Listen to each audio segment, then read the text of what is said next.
My friend offered to buy my house for $1. Some backstory. I, 31 female, grew up pretty poor.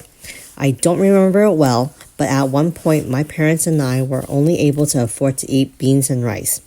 My parents have since been able to pull out of poverty, and while they aren't rich, they are comfortable. And I have used a lot of what I experienced as a kid as motivation to be super careful with my money.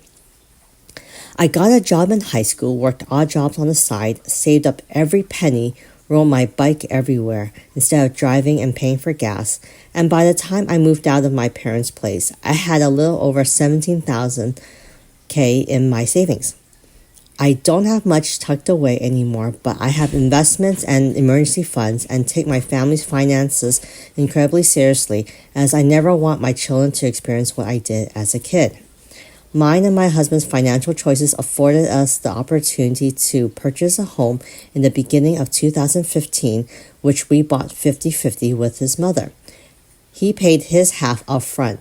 I made a large down payment, and his mother covered the rest with an escrow agreement that I would pay off what she had purchased. I have since completely paid my half, and the house is fully owned by myself and my husband.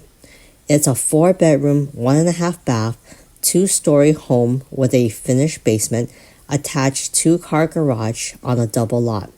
We got the house for an absolute steal at only $118,000 for sale by owners.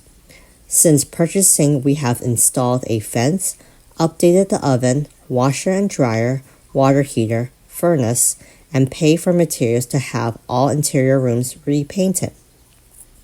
The only updates it needs are purely cosmetic, as the exterior paint is an ugly brown-pink color, which we have started repainting and need to finish. The hardwood floors have some discoloration due to it being a 100-plus-year-old house and us having dogs when we live there. And the bathroom could use an update, but structurally speaking, doesn't need one. Needless to say, on a scale of 1 to 5, with 1 being tear down the house and start over, and 5 being is ready to put on the market to sell for $300,000 today, the house is sitting at a 3.5 to 4. Backstory complete. Let's get into what has become my biggest headache for the past 4 years.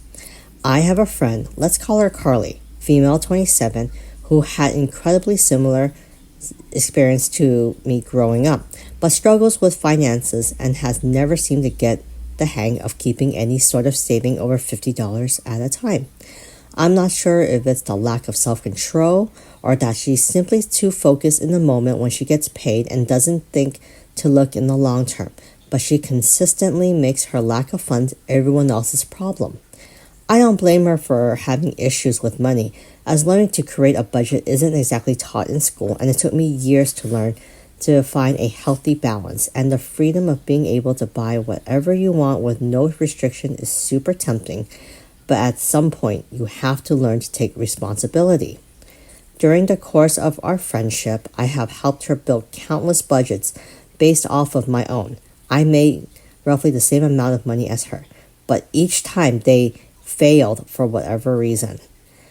We tried different ways to try to trick her brain into realizing that money sitting in her account wasn't to be touched, as everything needed to be used for bills, etc., and each time she would wind up still using every penny.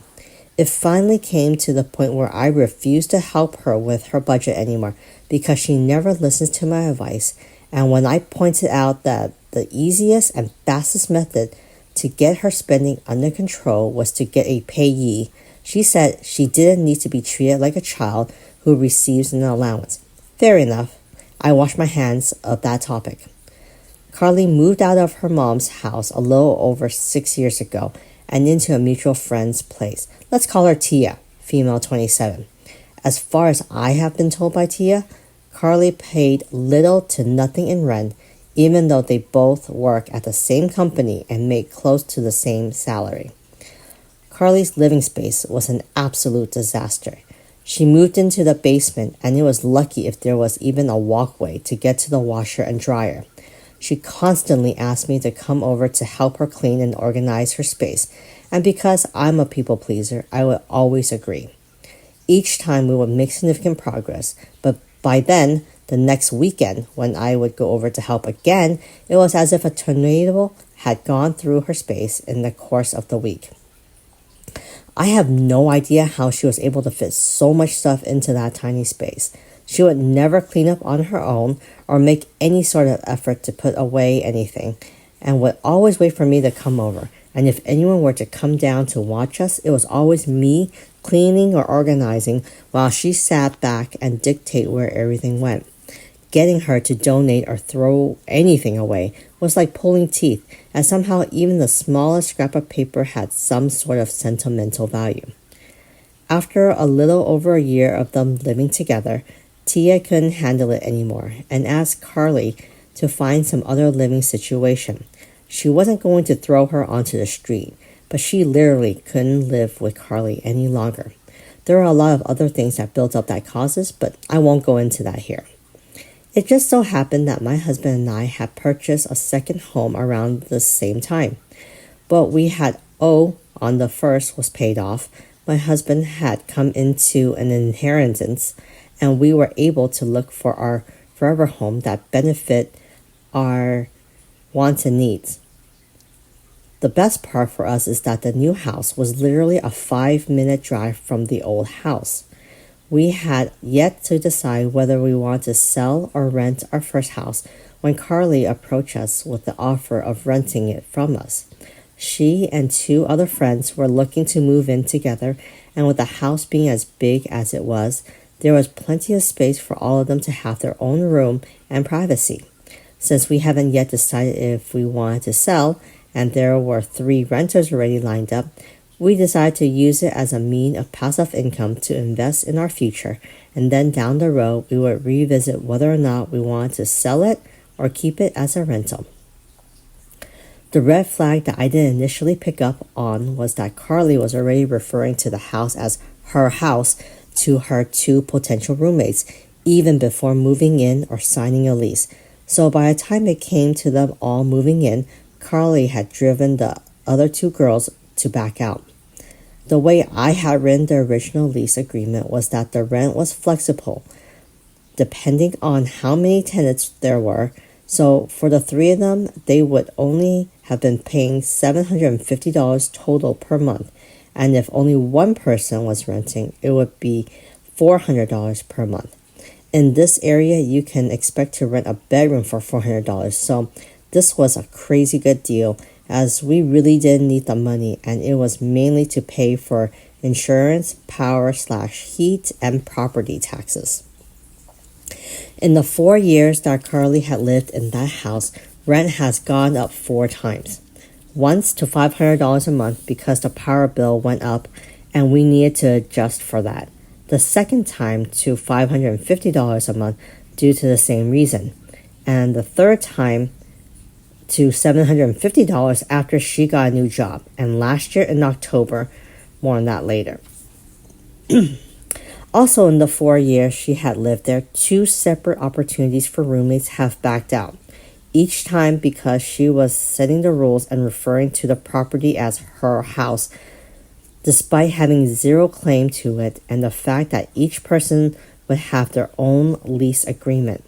When she first moved in, she was working a minimum wage job, and she was my friend, hence the low monthly rent. But a year and a half ago, got a new job at a local university, 30-minute drive away, that pays very well and has great benefits. But somehow she manages to blow through her entire paycheck on I don't even know what. Also, during the course of these past 4 years, she wound up owing me $750 in back rent, as she repeatedly was unable to pay me the full monthly amount due to repeated miscalculations in her budgets and overspending on garbage, which she then stuffed into mine and my husband's property. My husband and I realized after a couple of years of being landlords that we aren't cut out for it. We have too much on our own plates and had no time for upkeep, and Carly wasn't holding up her end of the rental agreement that she had signed. We talked about it and settled on a decision to sell, but we, of course, didn't want to throw Carly onto the street and informed her of our plan. She proposed to buy it from us and started going through the route of getting a loan. During this process, she realized that the house wasn't what she wanted. She wanted land, and the house itself was far too big for her. She told us that, and we understood, and I even helped drive her to meet with realtors so she can check out other options to buy houses elsewhere. But each one fell through as she discovered that she wasn't going to get a new homeowner's discount or bargain with any loans that she looked at, and all the loans required a minimum of a 10% down payment, which she, of course, didn't have. This is where the entitlement begins. Carly wasn't going to be able to buy a home, at least not the home she wanted, and settled on buying our house. We had briefly talked at the very beginning of her tenancy that we may consider a rent-to-own situation, but no agreement had been made. No sale price had been decided, no appraisals or property inspections completed, nothing had been signed. It was simply a comment that we had made in passing and then chatted about later, again in passing. She took it as gospel truth and said that if she bought the house, that she expected the 2.5 years of rent she had paid us to be comped off the total sale of the house. I reminded her that we never signed anything about a rent-to-own and informed her that wasn't how this was going to work. Her next tactic was to try to suggest we quit-claim deed the property to her.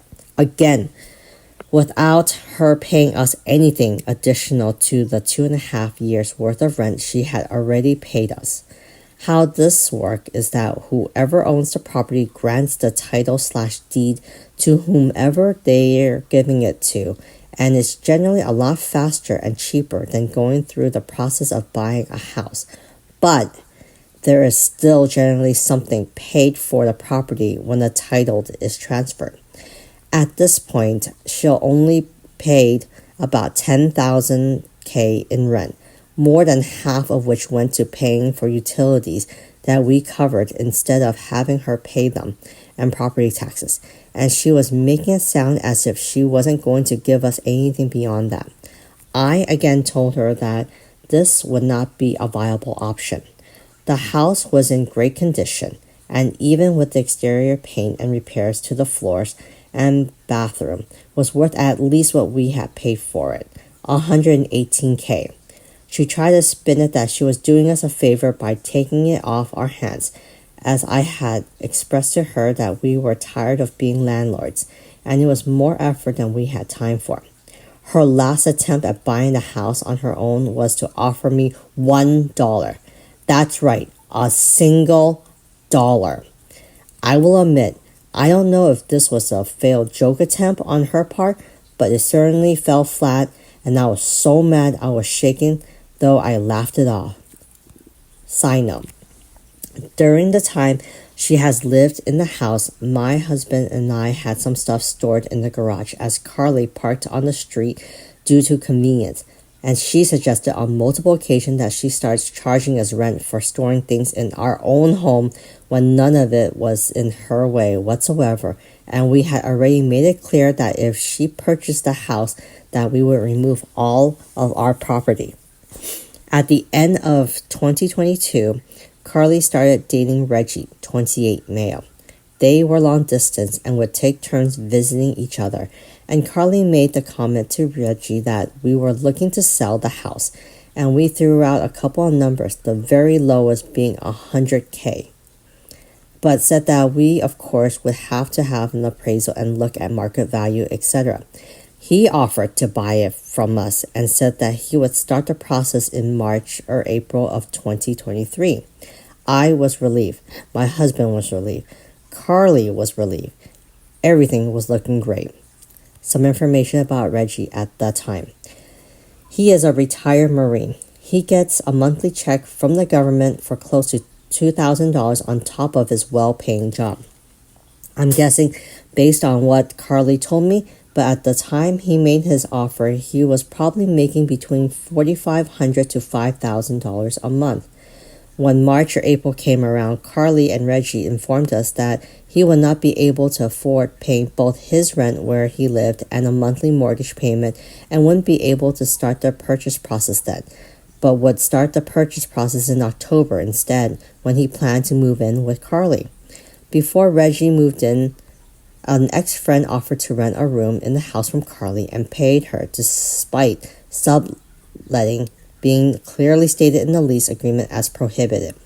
Carly so generously offered to pay us some of the amount that she was paid. The agreement fell through and the friend did not stay in the room. I'm not exactly sure why he chose to do things the way he did, but Reggie didn't start the purchase process at all until after he moved in and quit his job, meaning the only source of income he had to show to a mortgage company was the monthly stipend from the government, which even with a veteran's loan doesn't work as proof of income. When he moved in, rent increased to $1,000 a month, which is still undervalued for the size of the home, and a brand new rental agreement was written and signed stating that if they had not started the buying process to purchase the house from us by mid-April of 2024, that we would not be renewing the lease, nor we work with them on month-to-month rental options, as myself and my husband are completely and totally over this mess. We also stated in the rental agreement that we were not going to list the house for sale as a sign of good faith to allow Reggie and Carly first choice on the house to buy it. Here's the rapid fire list of things that have happened since October. Reggie paid the $750 that Carly owed to me in back rent. Carly and Reggie informed us at some point either late November or early December that they would not be buying the house as the repairs required amounted to more than $50,000. I don't know where they got this number, as I have budgeted on multiple occasions to redo the flooring and it would be less than $15,000 to redo the entire house, nor would repainting cost more than a few thousand, or the bathroom remodel, as they intended to do the work themselves. We repaired the major damage in the bathroom recently for less than $500. They could not acquire rental housing due to having 3 cats and will indeed be staying in the house. We informed them we are not renewing the lease and reiterated our reasoning. I made the mistake of telling Carly what we owed on our mortgage, and they turned around and offered us $50,000 to buy the house from us, less than 1/3 the market value of the house, as if it was sold as is. We politely declined and then promptly went home and screamed into our pillows. They had repeatedly told Tia that they are desperate for money to the point of debating setting up a GoFundMe. All the while, Carly has gotten 2 brand new tattoos in the past year and has an international trip she had paid for in full that she's going on at the end of March, and Reggie has still not acquired even a part-time job. We emergency installed a water heater that Reggie paid for that I have fully paid back by the end of March.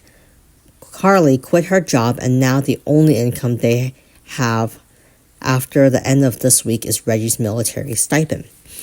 Carly nonchalantly stated that we would have to renegotiate rent for this month and next month. There will be no negotiation.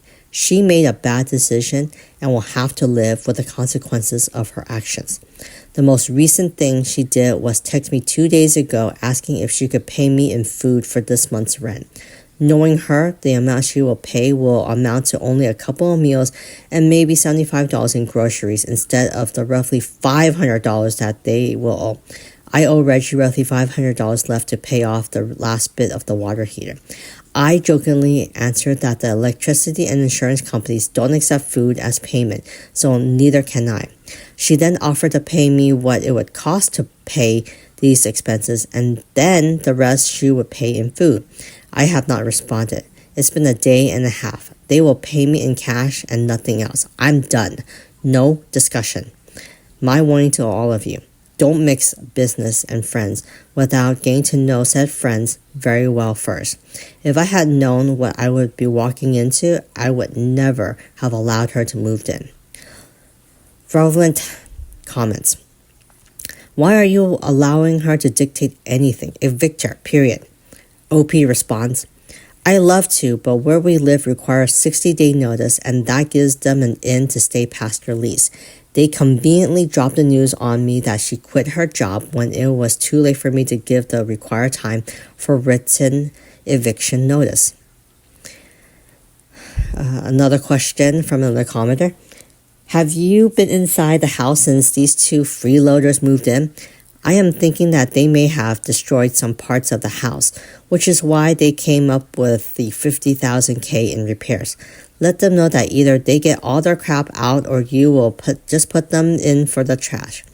If it's worth anything, you can sell it for some of the money that they owe you, but I would bet most of the stuff is just crap. If they don't move out when they say the contract is over, it's 100% time to evict them. But if that happens, check with a lawyer and see if you can cut off all utilities, water, electricity, gas, and any other utilities. You want them out before they destroy the inside of the house. If they do, make sure to take pictures and put them on social media and let every one of your friends know exactly what she did. Make sure no other friend is dumb enough to let them move in with them. OP responds, luckily I've been inside the house. I was there on Sunday and was able to do a quick walkthrough, and everything seems okay right now, but I'll keep that in mind for when we deliver the eviction notice. Update number 1. It's like, the reason we let Carly move in the first place is because she made it sound like she literally had nowhere to go. She spun a tale that her home life with her mom was not safe. That's untrue. She made it sound like Tia was literally kicking her out that day. Also untrue. And she panically hounded me relentlessly in person and over the phone until my husband and I made a super quick decision to let her rent from us. I learned this is a method of manipulation. I reached out to an attorney. We talked about everything that's happened. They read through the lease and gave us a few options. 1. We wait until May 1st when Carly and Reggie are supposed to be out of the house. If they're not out, deliver a intent to sell notice. That gives them 90 days to vacate the property after the lease is up. Not ideal. Option number 2. We deliver the intent to sell now. That means they have until mid-June to get out. Still not ideal, but better. If they still in the house past the 90 days, we file unlawful detainer and the cops forcibly kick them out. We can't evict because we don't have the grounds. Even with all of this, the courts just about everywhere are against landlords and in favor of tenants. That the minute their rent is late, we then have grounds for eviction. That gives them 14 days to pay or get out. But if they pay, the eviction process ends. So still not ideal.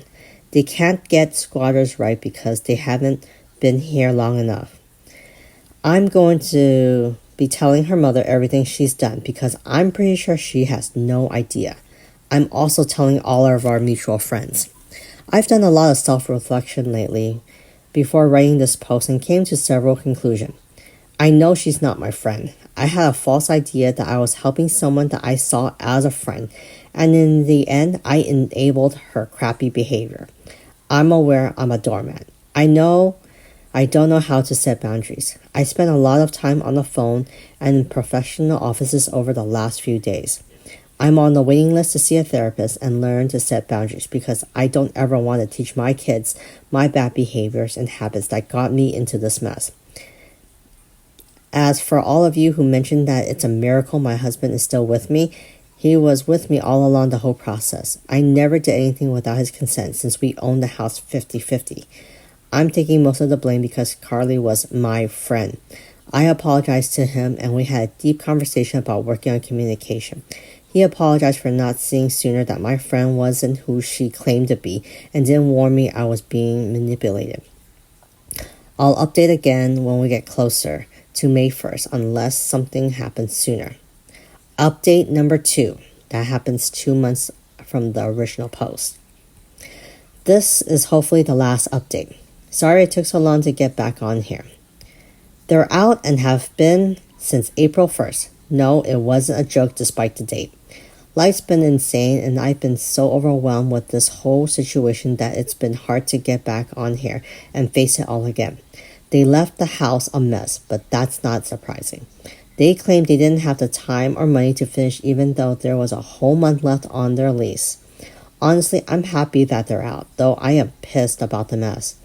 I'd rather clean up a bit instead of fight them in court to kick them out.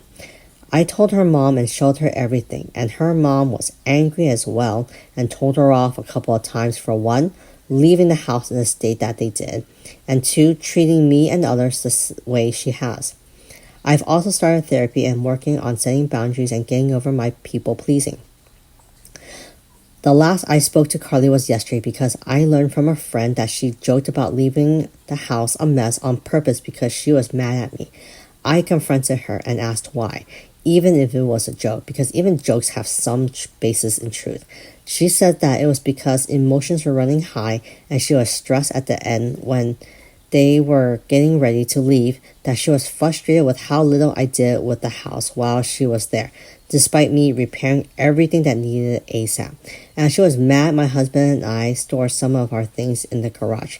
I explained that 1, it's our house, we can do that. 2, there are plenty of space in the garage for her things as well. And 3, none of her vehicles would have fit in the garage anyways, as they were all too long and none of them ran, so she couldn't have even gotten them into the garage.